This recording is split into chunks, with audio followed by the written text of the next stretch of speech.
Paint It Black was a game changer for the Rolling Stones, and after coming off the success of I Can't Get No Satisfaction, this song proves that the Rolling Stones were here to stay for a very, very long time.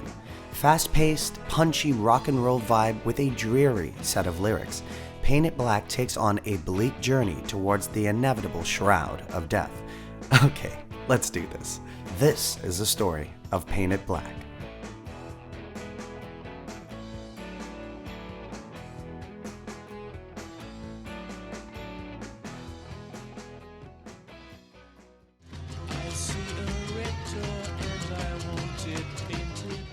"1966 was a tumultuous and riveting year in the world of rock and roll. The competition was fierce.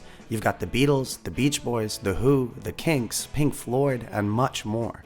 And the Rolling Stones were rocking and rolling in the middle of it all. That April, the Rolling Stones released their LP, Aftermath, and it was evident that the band had been evolving, choosing not to lay languidly on their laurels, but prove that they weren't just another rock and roll band. Originally written as a much slower soul song, Bill Wyman began to play around on the organ during a session, riffing on the kind of music heard at Jewish weddings. Co-manager Eric Easton and Charlie Watts joined in and improvised a double-time drum pattern similar to what is heard in Middle Eastern music.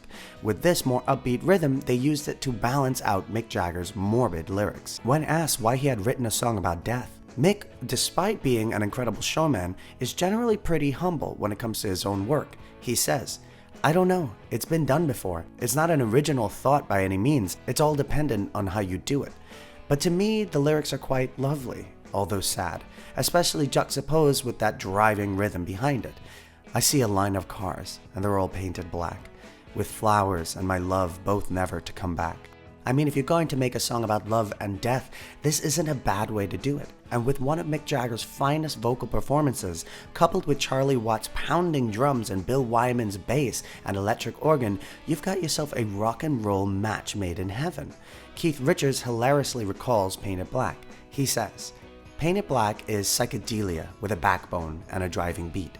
It was a different style to everything I had done before. Maybe it was the Jew in me. It's more like Ava Nagila or some gypsy lick. Maybe I picked it up from my granddad. Well, they definitely used a foreign instrument at least, the sitar. Of course, at this time, the sitar was making waves in rock and roll, most notably by George Harrison's use of it with the Beatles.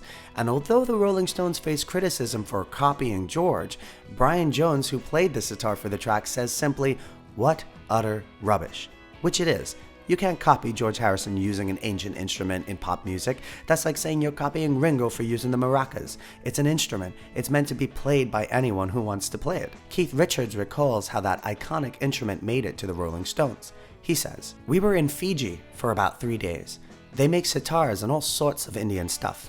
Sitars are made out of watermelons or pumpkins or something smashed, so they go hard. They're very brittle, and you have to be careful how you handle them. We had the sitars, we thought we'd try them out in the studio.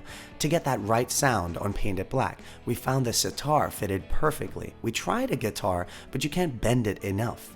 The Rolling Stones seem to be a very divisive rock band when it comes to other bands at the time, often compared to the lads from Liverpool as either you like one or the other. But the Stones have a very pivotal place in music history. Their influence is astonishing. And to conclude, here's a great quote from Mick Jagger about this fantastic song. He says, "That was the time of lots of acid. It has sitars on it. It's like the beginning of miserable psychedelia.